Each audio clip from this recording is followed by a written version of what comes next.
HindII. Okay ആണല്ലോ. First കണ്ടുപിടിച്ച restriction എൻഡോന്യൂക്ലിയേഴ്സ് ആണ് HindII. ഇത് കണ്ടുപിടിച്ചത് ഹീമോഫിലസ് ഇൻഫ്ലുവൻസ എന്ന് പറയുന്ന ഒരു ബാക്ടീരിയയിൽ നിന്നാണ്. ഹീമോഫിലസ് ഇൻഫ്ലുവൻസ എന്ന് പറയുന്ന ബാക്ടീരിയയിൽ നിന്ന് കണ്ടുപിടിച്ചു. അതുകൊണ്ടാണ് ഹീമോഫിലസ് H ഇൻഫ്ലുവൻസയാണ് IN. ഓക്കെ ആണല്ലോ. ഫസ്റ്റ് കണ്ടുപിടിച്ച റെസ്ട്രിക്ഷൻ എൻഡോന്യൂക്ലിയേഴ്സ്. പിന്നീട് കണ്ടുപിടിക്കുന്നത് കോമൺ ആയിട്ട് നമ്മൾ യൂസ് ചെയ്യുന്ന റെസ്ട്രിക്ഷൻ എൻസൈം ആണ് എക്കോ R1. എക്കോ R1 എന്ന് പറയുന്നത് കോമൺ ആയിട്ട് യൂസ് ചെയ്യുന്ന ഒരു റെസ്ട്രിക്ഷൻ എൻഡോന്യൂക്ലിയേഴ്സ് ആണ്. ഇതിലെ എക്കോ ഫോർ എഷെറിഷ്യ കോളൈ, ഈ കോളയുടെ എഷെറിഷ്യ കോളൈ. അപ്പോൾ ഇത് ഡിനോട്ട് ചെയ്യുന്നത് ജനറിക് നെയിം ആണ്. ഇത് ഡിനോട്ട് ചെയ്യുന്നത് എഷെറിഷ്യ എന്നുള്ള ഫസ്റ്റ് ലെറ്റർ ഡിനോട്ട് ചെയ്യുന്നത് ജീനിന്റെ ജനറിക് നെയിം ആണ്. First letter gene means generic name ആണ്, ജനറൽ നെയിം ആണ് ഫസ്റ്റ് വരുന്നത്. സെക്കൻഡ് വരുന്നത് കോളൈ, അതായത് സ്പീഷീസ് നെയിം ആണ് സെക്കൻഡ് വരുന്നത്. ഓക്കേ അല്ലോ. സെക്കൻഡ് തേർഡ് വരുന്നത് സ്പീഷീസ് നെയിം ആണ്. ഫസ്റ്റ് വരുന്നത് ജനറൽ നെയിം, സെക്കൻഡ് വരുന്നത് സ്പീഷീസ് നെയിം ആണ്. ദൈ വരുന്ന R എന്ന് പറയുന്നത് ഈ റെസ്ട്രിക്ഷൻ എൻസൈം എക്കോ R1 എന്ന് പറയുന്ന റെസ്ട്രിക്ഷൻ എൻസൈം ഐസൊലേറ്റ് ചെയ്ത ബാക്ടീരിയൽ സ്ട്രെയിൻ ആണ്. ആ സ്ട്രെയിനിന്റെ പേരായിരുന്നു RY13. RY13 ഈ സ്ട്രെയിൻ എന്ന് കണ്ടുപിടിച്ചുകൊണ്ടാണ് R എന്ന പേര് വന്നത്. അപ്പോൾ ഇതിലെ fourth letter denotes strain number. അടുത്ത സ്ട്രെയിൻ ആണ് RY13. ഈ 1 എന്ന് പറയുന്നത് ഫസ്റ്റ് ആണ്. അപ്പോൾ ഐഡന്റിഫിക്കേഷൻ നമ്പർ ആണ്. ഇത് 1 stands for first. First means identification number ആണ്.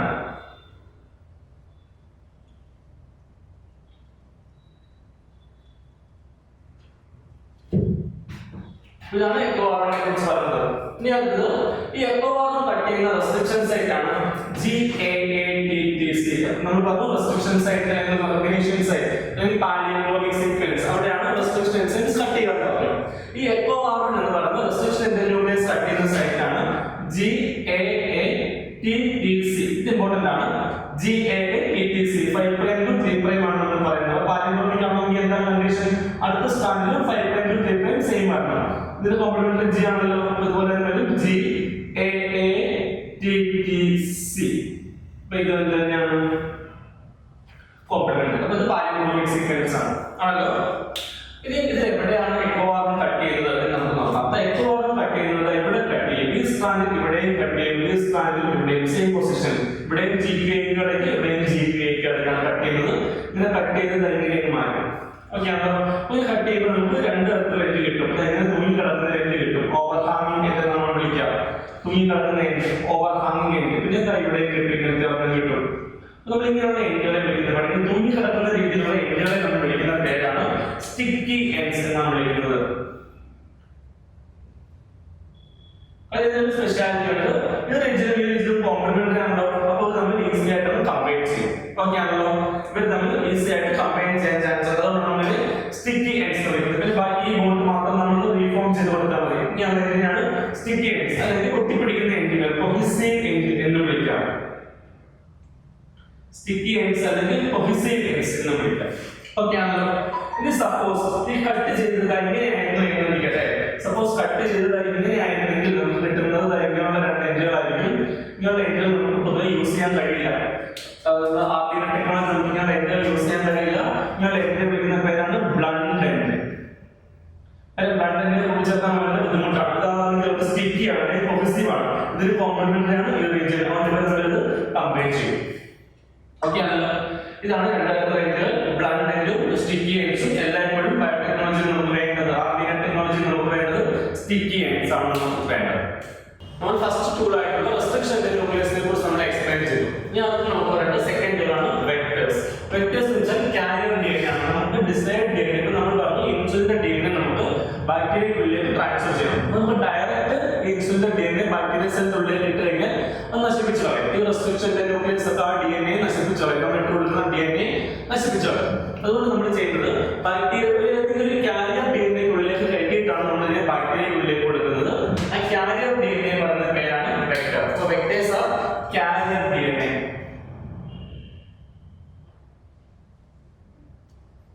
പിന്നെ വെക്ടേഴ്സ് ആയിട്ട് ആക്ട് ചെയ്യുന്നത്, ജനറലി വെക്ടേഴ്സ് ആയിട്ട് ആക്ട് ചെയ്യുന്നത് പ്ലാസ്മിഡ്സും ബാക്ടീരിയോഫേജുമാണ്. പ്ലാസ്മിഡ്സ് ആൻഡ് ബാക്ടീരിയോഫേജ് ഇവരാണ് ജനറലി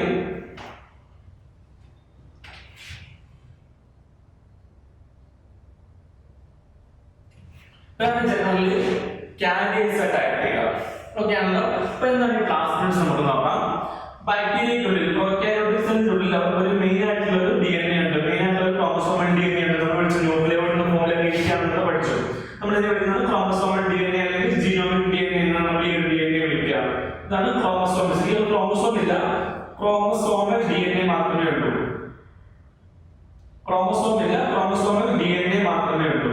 ഈ ക്രോമസോമൽ DNA കൂടാതെ ചെറിയ സ്മോൾ എക്സ്ട്രാ ക്രോമസോമൽ DNA ഉണ്ടാവും. സ്മോൾ ആണ് സർക്കുലർ ആയിട്ടുള്ള എക്സ്ട്രാ ക്രോമസോമൽ DNA ഉണ്ടാവും. സ്മോൾ സർക്കുലർ ക്രോമസോമിന് വെളിയിലുള്ളത് എക്സ്ട്രാ ക്രോമസോമൽ DNA ഉണ്ടാവും. ഇങ്ങനെയുള്ള small circular extra chromosomal DNA വിളിക്കുന്ന പേരാണ് പ്ലാസ്മിഡ്സ്.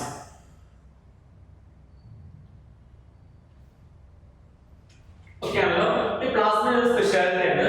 പ്ലാസ്മിഡ് സെൽഫ് റെപ്ലിക്കേറ്റിംഗ് ആണ്. പ്ലാസ്മിഡ്സ് സെൽഫ് റെപ്ലിക്കേറ്റിംഗ് ആണ്. അതാണ് പ്ലാസ്മിഡിന്റെ speciality. Plasmids are self replicating.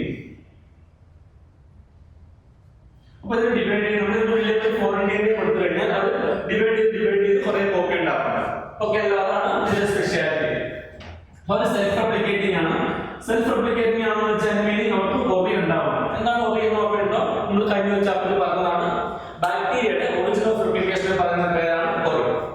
ബാക്ടീരിയയുടെ ഒറിജിൻ ഓഫ് റെപ്ലിക്കേഷനെ പറയുന്ന പേരാണ് കൊറി. ഇത് നമ്മൾ കഴിഞ്ഞ ക്ലാസ്സിൽ പറഞ്ഞിട്ടുണ്ടായിരുന്നു. അപ്പോൾ ഇതാണ് പ്ലാസ്മിഡ്. ഈ പ്ലാസ്മിഡിനെ നമ്മൾ എന്തായിട്ട് യൂസ് ചെയ്യാം? വെക്ടർ ആയിട്ട് യൂസ് ചെയ്യാം. വെക്ടർ മീൻസ് കാരിയർ DNA ആയിട്ട് യൂസ് ചെയ്യാം. അപ്പോൾ നമ്മൾ ഈ പ്ലാസ്മിഡിനെ എടുക്കുക, അതിനുള്ളിൽ ഈ പ്ലാസ്മിഡിനെ എടുക്കുക, ഈ പ്ലാസ്മിഡിനെ എടുത്തിട്ട് നമ്മൾ അതിനെ കട്ട് ചെയ്യുക. കട്ട് ചെയ്തിട്ട് അതിനുള്ളിലേക്ക് നമ്മൾ ഫോറിൻ DNA ഇൻസേർട്ട് ചെയ്യുക. അങ്ങനെ നമ്മൾ കട്ട് ചെയ്തു. കട്ട് ചെയ്തിട്ട് അതിനുള്ളിലേക്ക് നമുക്ക് ഇഷ്ടമാണ് ഫോറിൻ DNA നമ്മൾ ഇൻസേർട്ട് ചെയ്യുന്നു. ഫോറിൻ DNA നമ്മൾ ഇൻസേർട്ട് ചെയ്യുന്നു, ജോയിൻ ചെയ്യുന്നു. ജോയിൻ ചെയ്ത് വീണ്ടും നമ്മൾ തിരികെ ഉള്ളിലേക്ക് ഇട്ട് കൊടുക്കുന്നു. അപ്പോൾ അതിനെ കട്ട് ചെയ്ത് കളയുക. ഓക്കെ ആണല്ലോ. ഇനി ഇപ്പോൾ നമുക്ക് ഇത് വെക്ടറും ഫോറിൻ DNA കൂടെ ചേർന്നാണ് നമുക്ക് ഇതിനെ വിളിക്കാം റീകമ്പൈൻഡ് DNA ആണ്, റീകോംബിനന്റ് DNA എന്ന് നമുക്ക് ഇതിനെ വിളിക്കാം.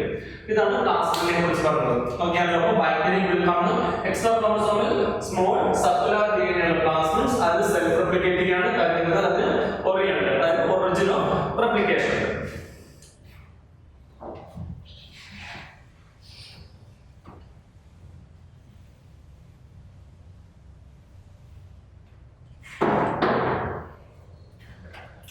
അടുത്ത നമ്മൾ പറഞ്ഞ ബാക്ടീരിയോഫേസിനെ കുറിച്ചാണ്. They are simply called as phage. Simply called as phage. എന്താണ് ബാക്ടീരിയോഫേജ് ചോദിച്ചു കഴിഞ്ഞാൽ ബാക്ടീരിയ ഇൻഫെക്ട് ചെയ്യുന്ന വൈറസിനെ വിളിക്കുന്ന പേരാണ് ബാക്ടീരിയോഫേജ്. വൈറസിനെ ബാക്ടീരിയ അറ്റാക്ക് ചെയ്യുന്ന വൈറസിനെ വിളിക്കുന്ന പേരാണ് ബാക്ടീരിയോഫേജ്. ഈ ബാക്ടീരിയോഫേജിനെയും പ്ലാസ്മിഡ്സിനെയാണ് വെക്ടർ ആയിട്ട് യൂസ് ചെയ്യുക. ഓക്കെ ആണല്ലോ. അപ്പോൾ ഒരു വെക്ടർ ആയിട്ട് ആരെയൊക്കെ യൂസ് ചെയ്യാം? ഒരു വെക്ടറിന് ഉണ്ടാകേണ്ട എന്തൊക്കെയാണ് ഫീച്ചേഴ്സ്? അതാണ് നമ്മൾ അടുത്ത് പറയാൻ പോകുന്നത്. ഒരു വെക്ടറിന് ഉണ്ടാകേണ്ട ക്രൈറ്റീരിയ എന്തൊക്കെയാണ്? ഒരു സാധനം ഒരു DNA കാരിയർ DNA ആക്ട് ചെയ്യാൻ വേണ്ട ആ ക്രൈറ്റീരിയ എന്തൊക്കെയാണ്? അതാണ് നമ്മൾ പറയാൻ പോകുന്നത്. ഓക്കെ ആണല്ലോ. ഫസ്റ്റ് വൺ പറയുകയാണ്, ഒരു ഒറി ഉണ്ടാവണം, ഒറിജിൻ ഓഫ് റെപ്ലിക്കേഷൻ ഉണ്ടാവണം. ഒറിജിൻ ഓഫ് റെപ്ലിക്കേഷൻ ഉണ്ടാവണം. എന്തുകൊണ്ടാണെന്ന് അറിയാമോ? Because they should be self replicating. അവർ സെൽഫ് റെപ്ലിക്കേറ്റിംഗ് ആയിരിക്കണം. അപ്പോൾ അതിനു വേണ്ടിയിട്ടാണ് ഒരു സെൽഫ് റെപ്ലിക്കേറ്റിംഗ് ആയിരിക്കണം. അങ്ങനെ സെൽഫ് റെപ്ലിക്കേറ്റിംഗ് ആക്കാൻ വേണ്ടി ഇവർക്ക് ഒറിജിൻ ഓഫ് റെപ്ലിക്കേഷൻ ഉണ്ടാവണം. ഓക്കെ ആണല്ലോ. അങ്ങനെ ഒറിജിൻ ഓഫ് റെപ്ലിക്കേഷൻ ഉണ്ടെങ്കിൽ നമുക്ക് ഒരു വെക്ടർ DNA ആണ്. ആ വെക്ടർ DNAക്കുള്ളിലേക്ക് നമ്മൾ വെക്ടർ DNA നമ്മൾ കട്ട് ചെയ്യുന്നു. കട്ട് ചെയ്തിട്ടുള്ള അതിനുള്ളിലേക്ക് ഒരു ഫോറിൻ DNA നമ്മൾ ഇൻസേർട്ട് ചെയ്യുന്നു. ഇതിന്റെ ഉള്ളിലേക്ക് നമ്മൾ ഇപ്പോൾ ഒരു ഫോറിൻ DNA ഇൻസേർട്ട് ചെയ്യുന്നു. ഇതൊരു ഫോറിൻ DNA ആണ്, ഇൻസേർട്ട് ചെയ്യുന്നു. അപ്പോൾ ഇതിനെ ഡിവൈഡ് ചെയ്ത് മൾട്ടിപ്പിൾ കോപ്പീസ് ഉണ്ടാക്കും. ഓക്കെ ആണല്ലോ. അതാണ് അതുകൊണ്ടാണ് ഇത് സെൽഫ് റെപ്ലിക്കേറ്റിംഗ് ആയിരിക്കണം എന്ന് പറയുന്നത്.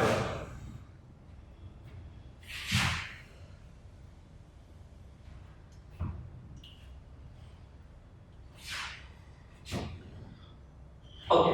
ഇനി അടുത്ത രണ്ടാമത്തെ പ്രോപ്പർട്ടി പറയുന്നത് ഫസ്റ്റ് പ്രോപ്പർട്ടി ഒരു വെക്ടേഴ്സ് ഉണ്ടാവേണ്ട പ്രോപ്പർട്ടീസ് ആണ് പറയുന്നത്. അല്ലെങ്കിൽ വെക്ടേഴ്സ് ഉണ്ടാവേണ്ട കുറച്ച് ക്രൈറ്റീരിയസ് പറയുകയാണ്. ഫസ്റ്റ് വൺ അവർക്ക് ഒറിജിനൽ റെപ്ലിക്കേഷൻ ഉണ്ടാവണം എന്ന് പറഞ്ഞു. ഇനി സെക്കൻഡ് വൺ അവർക്ക് ഉണ്ടാവേണ്ട വേറൊരു പ്രോപ്പർട്ടിയാണ് സെലക്ടബിൾ മാർക്കേഴ്സ് ഉണ്ടാവണം. അതിനുള്ളിൽ സെലക്ടബിൾ മാർക്കേഴ്സ് ഉണ്ടാവണം. എന്താണ് സെലക്ടബിൾ മാർക്കർ എന്ന് പറയുന്നത്?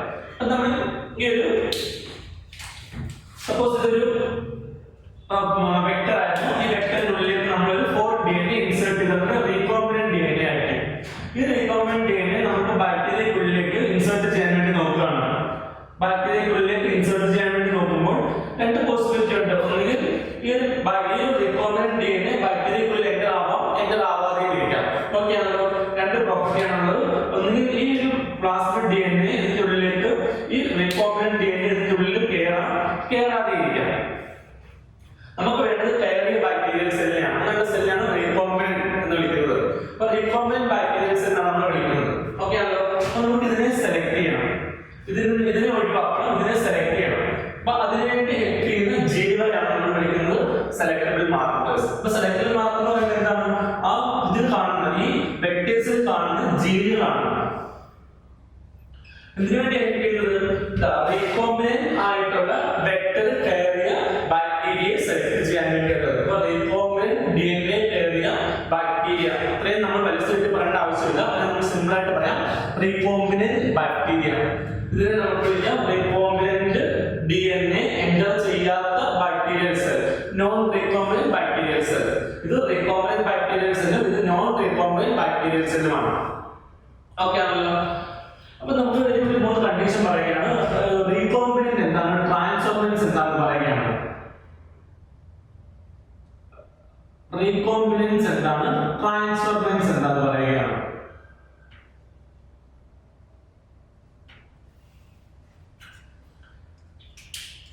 നമ്മളൊരു ഫോറിൻ DNA, ഇതൊരു വെക്ടർ DNA ആണ്, ഇത് വെക്ടർ DNA ആണ്, ഇതൊരു ഫോറിൻ DNA ആണ്.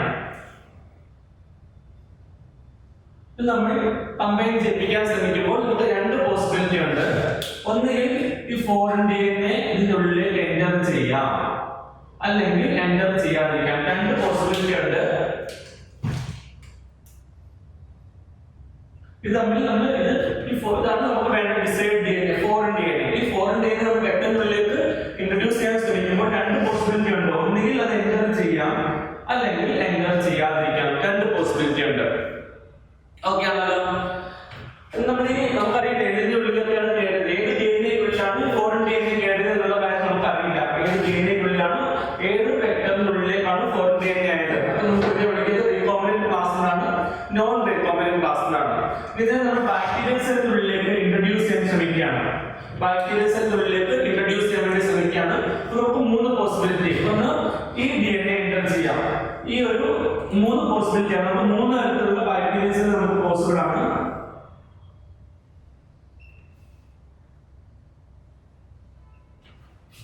ഫസ്റ്റ് ഈ ഒരു DNA, അതായത് നോൺ റീകോംബിനന്റ് ആയിട്ടുള്ള വെക്ടർ എൻ്റർ ചെയ്യാം.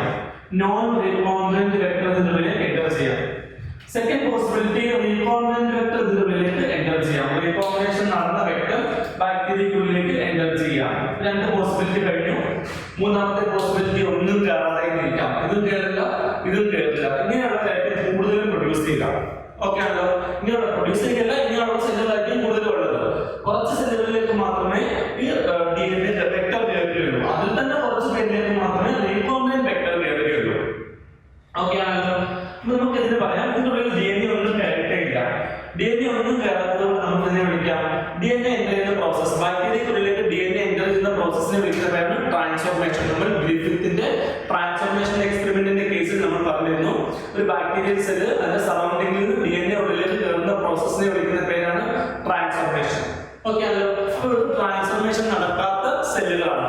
അപ്പൊ നമുക്ക് ഇതിനെ വിളിക്കാം നോൺ ട്രാൻസ്ഫോർമേഷൻ സെൽസ് എന്ന് വിളിക്കാം. നോൺ ട്രാൻസ്ഫോർമൻസ് എന്ന് വിളിക്കാം. നോൺ ട്രാൻസ്ഫോർമൻറ്റ് സെൽസ്, നമുക്ക് നോൺ ട്രാൻസ്ഫോർമൻറ്റ് സെൽസ് എന്ന് വിളിക്കാം. എന്നാൽ ഇവരെ നമുക്ക് വിളിക്കാം, ഇവർ ട്രാൻസ്ഫോർമൻസ് ആണ്. ഇവരും ട്രാൻസ്ഫോർമൻസ് ആണ്. അതായത് ഇതിനുള്ളിലേക്ക് DNA കയറുന്ന പ്രോസസ് ആണ് ട്രാൻസ്ഫോർമേഷൻ.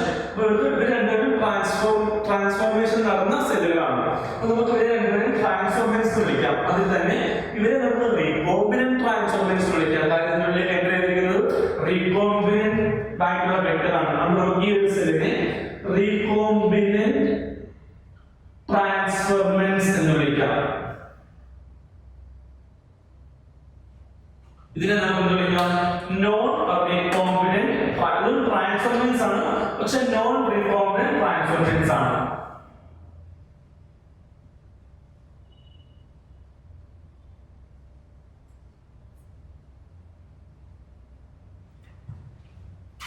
ഓക്കെ ആണല്ലോ. നമുക്ക് ഈ RNA ടെക്നോളജി ചെയ്ത് കഴിയുമ്പോൾ നമുക്ക് 3 തരത്തിലുള്ള പോസിബിലിറ്റി കിട്ടും. ഒരു നോൺ ട്രാൻസ്ഫോർമേഷൻ സെൽ, അതായത് ഒരു DNA കയറാത്ത ഒരു സെല്ലും, recombinant DNA recombinant ട്രാൻസ്ഫോർമേഷൻസും, non recombinant ആയിട്ടുള്ള ആ വെക്ടർ കയറിയ നോൺ റീകോംബിനന്റ് ട്രാൻസ്ഫോർമേഷൻ കിട്ടും. ഓക്കെ ആണല്ലോ. അപ്പോൾ നമ്മൾ പറഞ്ഞുകൊണ്ടിരിക്കുന്ന സെലക്ടബിൾ മാർക്കറിനെ കുറിച്ചാണ്. സെലക്ടബിൾ മാർക്കർ എന്നാൽ ഈ വെക്ടറിൽ കാണുന്ന ജീനുകളാണ്. എന്തിനുവേണ്ടി അറിയുമ്പോൾ ഇതിനെ എലിമിനേറ്റ് ചെയ്യണം, ഇവരെ സെലക്ട് ചെയ്യണം. ഓക്കെ ആണല്ലോ. ട്രാൻസ്ഫോർമേഷൻ നമുക്ക് വിളിക്കാം, ഇവരെ രണ്ടുപേരും ചേർന്ന് നമുക്ക് വിളിക്കാം ട്രാൻസ്ഫോർമേഷൻ ആണ്. ട്രാൻസ്ഫോർമേഷൻ നടന്നവരാണ് നമുക്ക് വിളിക്കാം.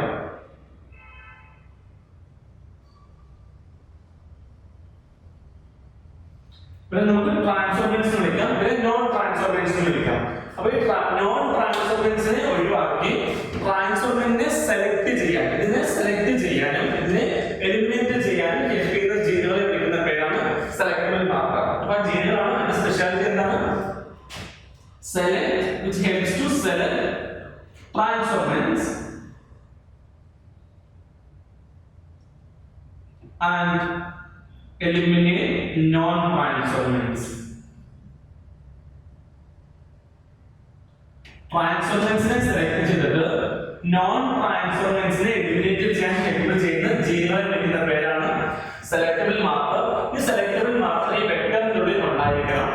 ഫസ്റ്റ് നമ്മൾ പറഞ്ഞു ഒറിജിൻ ഓഫ് റെപ്ലിക്കേഷൻ ഉണ്ടായിരിക്കണം, വെക്ടറിന്റെ ഉള്ളിൽ ഒറിജിൻ ഓഫ് റെപ്ലിക്കേഷൻ ഉണ്ടായിരിക്കണം എന്ന് പറഞ്ഞു. രണ്ടാമത് നമ്മൾ പറയുകയാണ് സെലക്ടബിൾ മാർക്കർ ഉണ്ടായിരിക്കണം. അതിന് ഈ ട്രാൻസ്ഫോർമേഷൻ നടന്ന ബാക്ടീരിയൽ സെല്ലുകളെ സെലക്ട് ചെയ്യാൻ ഹെൽപ്പ് ചെയ്യുന്ന ജീനുകളെ വിളിക്കുന്ന പേരാണ് സെലക്ടബിൾ മാർക്കർ. ഇതിന് എക്സാമ്പിൾ ആണ്, ഇങ്ങനത്തെ കുറച്ച് എക്സാമ്പിൾസ് ഉണ്ട്. മോസ്റ്റ് കോമൺ ആയിട്ടുള്ള എക്സാമ്പിൾ എന്ന് പറയുന്നത് ആന്റിബയോട്ടിക് റെസിസ്റ്റന്റ് ജീൻ. ആന്റിബയോട്ടിക്കിനെ റെസിസ്റ്റ് ചെയ്യാൻ കഴിയുന്ന ജീൻ ആണ്. എന്താണെന്ന് അറിയുമോ? സപ്പോസ് ഒരു ബാക്ടീരിയ എടുക്കുകയാണ്, സാധാരണ ഒരു ബാക്ടീരിയ ഈക്കോളി എടുക്കുകയാണ്. ഈ ഈക്കോളിയിലേക്ക് സപ്പോസ് നമ്മളിപ്പോൾ ഇതിന്റെ ആന്റിബയോട്ടിക് പറയുകയാണ് ആംബിസിലിൻ. Ampicillin is antibiotic. ഈ ആംബിസിലിൻ നമ്മൾ ഇതിൽ ഇട്ട് കൊടുത്തു കഴിഞ്ഞാൽ ആ ബാക്ടീരിയ എവിടെയാണോ വളരുന്നത് അതിലേക്ക് ആംബിസിലിൻ ഇട്ട് കൊടുത്തു കഴിഞ്ഞാൽ അവർ മരിച്ചു. നമുക്ക് ആംബിസിലിൻ നമ്മൾ കഴിക്കുന്നത് മരുന്നാണ്, ആംബിസിലിൻ ആന്റിബയോട്ടിക് ആണ്. ഈ ആന്റിബയോട്ടിക് കഴിച്ചു കഴിഞ്ഞാൽ നമ്മുടെ ബോഡിയിൽ ചില ബാക്ടീരിയ ഒക്കെ ഉണ്ടെന്നുണ്ടെങ്കിൽ മിക്കവാറും ബാക്ടീരിയ ഒക്കെ മരിച്ചു പോകും. 100% ഉണ്ടാകാൻ ചാൻസ് ഉള്ള ബാക്ടീരിയ ഒക്കെ മരിച്ചു പോകും.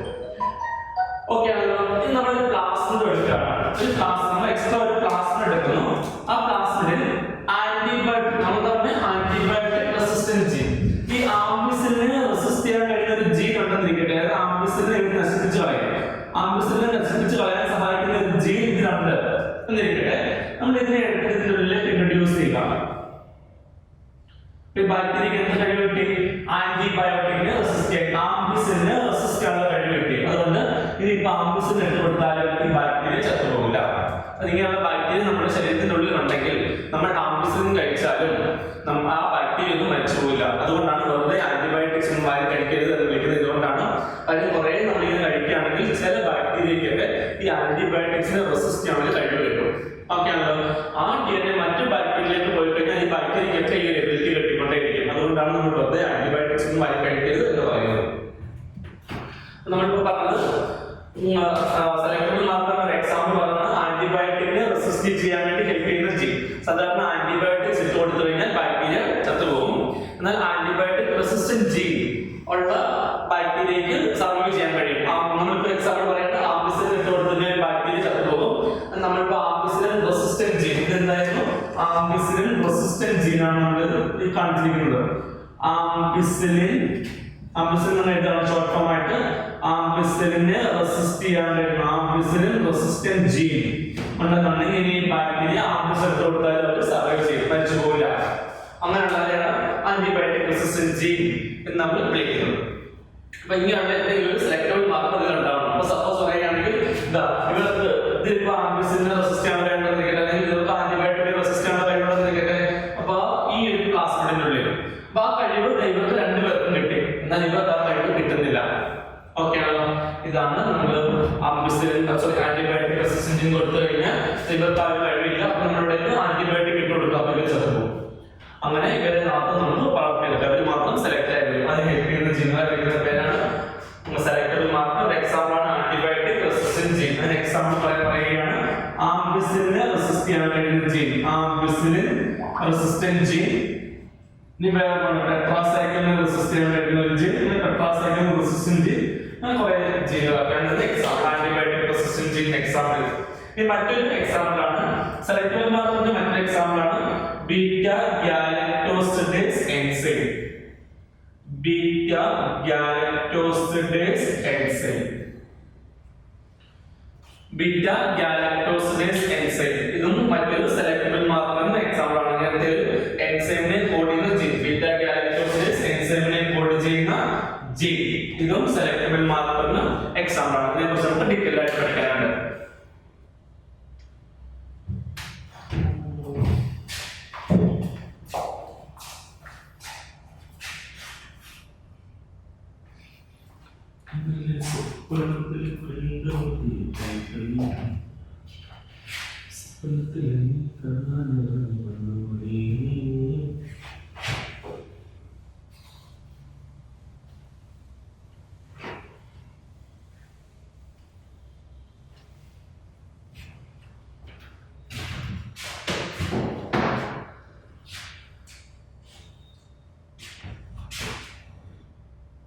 ഇത് നമ്മൾ പറയുന്നത് ഒരു വെക്ടറിന് ഉണ്ടാവേണ്ട മൂന്നാമത്തെ ക്രൈറ്റീരിയ പറയുകയാണ്. ഒരു വെക്ടറിന് ഉണ്ടാവേണ്ട മൂന്നാമത്തെ സ്പെഷ്യാലിറ്റി പറയുകയാണ്. അത് ക്ലോണിംഗ് സൈക്കിൾ ഉണ്ടാവണം അല്ലെങ്കിൽ റെസ്ട്രിക്ഷൻ സൈക്കിൾ ഉണ്ടാവണം. It should contain cloning sites. നമ്മൾ പറഞ്ഞു റെസ്ട്രിക്ഷൻ സൈറ്റിനെ ക്ലോണിംഗ് സൈക്കിൾ എന്ന് പറയുന്നു. Cloning site means restriction cycle ഉണ്ടാവണം. റെസ്ട്രിക്ഷൻ എൻസൈം കട്ട് ചെയ്യുന്ന സൈറ്റിനെയാണ് നമ്മൾ റെസ്ട്രിക്ഷൻ സൈറ്റ് എന്ന് വിളിക്കുന്നത്. ഓക്കെ ആണല്ലോ. സപ്പോസ് ഇതൊരു വെക്ടർ ആണെന്ന് ഇരിക്കട്ടെ. അപ്പൊ നമുക്ക് കട്ട് ചെയ്യണമല്ലോ. കട്ട് ചെയ്തിട്ട് വേണ്ടി ഫോറിനെ ഇൻസേർട്ട് ചെയ്യാൻ. അപ്പൊ അങ്ങനെ നമ്മളിവിടെ കട്ട് ചെയ്യുന്നു. കട്ട് ചെയ്യാനുള്ള സൈക്കിൾ ഉണ്ടാവണം. ഓക്കെ ആണല്ലോ. ഇപ്പൊ ഇവിടെ എ എന്ന് പറഞ്ഞ എൻസൈം, സപ്പോസ് എ എന്ന് പറഞ്ഞ എൻസൈമിന്റെ അവിടെ റെസ്ട്രിക്ഷൻ സൈറ്റ് ഉണ്ട്. ഇവിടെ എ എന്ന് പറഞ്ഞ ഒരു സൈറ്റ് ഉണ്ട് എന്നിരിക്കട്ടെ.